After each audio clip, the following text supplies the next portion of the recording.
Hello friends, ചുമയും കഫക്കെട്ടും നിങ്ങൾ വല്ലാതെ അലട്ടുന്നുണ്ടോ? എങ്കിൽ വീട്ടിലിരുന്ന് തന്നെ ഉണ്ടാക്കാൻ കഴിയുന്ന ഒരു കൂട്ട് ഞാൻ നിങ്ങൾക്ക് പരിചയപ്പെടുത്തി തരാം. ഈ പാനീയം ദിവസം രാവിലെയും വൈകുന്നേരം കഴിക്കുകയാണെങ്കിൽ നിങ്ങളുടെ കഫക്കെട്ട് പൂർണ്ണമായും മാറിക്കിട്ടും. ഇതെങ്ങനെയാണ് ഉണ്ടാക്കുന്നതെന്ന് നമുക്ക് നോക്കാം. ഇതുണ്ടാക്കുവാനായി നമുക്ക് ആദ്യം വേണ്ടത് 4 അല്ലി വെളുത്തുള്ളിയാണ്. ഞാൻ ഇതിന്റെ തൊലി കളഞ്ഞു വെച്ചിട്ടുണ്ട്. പിന്നീട് നമുക്ക് വേണ്ടത് ഒരു 3 ചെറിയ കഷ്ണം ഇഞ്ചി. പിന്നീട് നമുക്ക് വേണ്ടത് ഒരു 10-12 കുരുമുളക്. അവസാനമായി ആവശ്യം തേനാണ്. നമുക്കിതിനി എങ്ങനെ പ്രിപ്പയർ ചെയ്യാന്ന് നോക്കാം.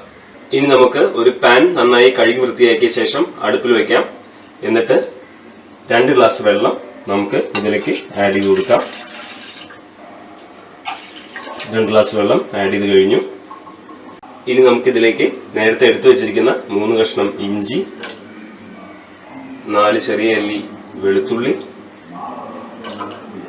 അതുപോലെ തന്നെ കുരുമുളക്, ഇവയെല്ലാം ഈ വെള്ളത്തിലേക്ക് ചേർത്ത് കൊടുക്കാം. ഞാനിത് തിളപ്പിക്കാനായി വെച്ച് കഴിഞ്ഞു. നമുക്കിനി ഇത് 1 ഗ്ലാസ്സായി വറ്റി കിട്ടുന്നവരെ കാത്തിരിക്കാം. നമുക്കിത് മൂടി വെച്ച് തിളപ്പിക്കാം. ഇതിപ്പോൾ നന്നായി തിളച്ചു കഴിഞ്ഞു. ഏകദേശം 1 ഗ്ലാസ്സായി വറ്റിക്കഴിഞ്ഞു. നമുക്കിനി ഇത് തണുത്തതിന് ശേഷം ഒരു ഗ്ലാസ്സിലേക്ക് അരിച്ചൊഴിക്കാം. നമ്മൾ തിളപ്പിച്ചെടുത്ത വെള്ളം ഞാനിപ്പോൾ ഒരു ഗ്ലാസ്സിലേക്ക് ഊറ്റി ഒഴിച്ചിട്ടുണ്ട്. ഇതിന്റെ തണുപ്പിപ്പോൾ മാറിക്കഴിഞ്ഞു. നമുക്കിനി ഇതിലേക്ക് 1 ടീസ്പൂൺ തേനും കൂടി ആഡ് ചെയ്തിട്ട് വേണം കഴിക്കാൻ. നമുക്കിനി തേൻ ആഡ് ചെയ്യാം. ഞാൻ ഇതിലേക്ക് തേൻ ആഡ് ചെയ്യുകയാണ്.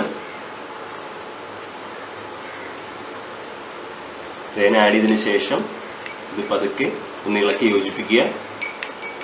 ചുമയും കഫക്കെട്ടും ഒക്കെ മാറിക്കിട്ടാൻ ഇത് വളരെ പ്രയോജനപ്രദമാണ്. മുതിർന്നവർക്കും അതുപോലെ കുട്ടികൾക്കും ഇത് കഴിക്കാവുന്നതാണ്. രാവിലെയും വൈകുന്നേരം 1 ഗ്ലാസ് വെച്ച് കഴിക്കുക. പൂർണ്ണമായിട്ടും നിങ്ങളുടെ ചുമ മാറിക്കിട്ടും. എല്ലാവരും ട്രൈ ചെയ്ത് നോക്കുക. വീഡിയോ ഇഷ്ടമായി കഴിഞ്ഞാൽ ഞങ്ങളുടെ യൂട്യൂബ് ചാനൽ സബ്സ്ക്രൈബ് ചെയ്യാൻ മറക്കരുത്.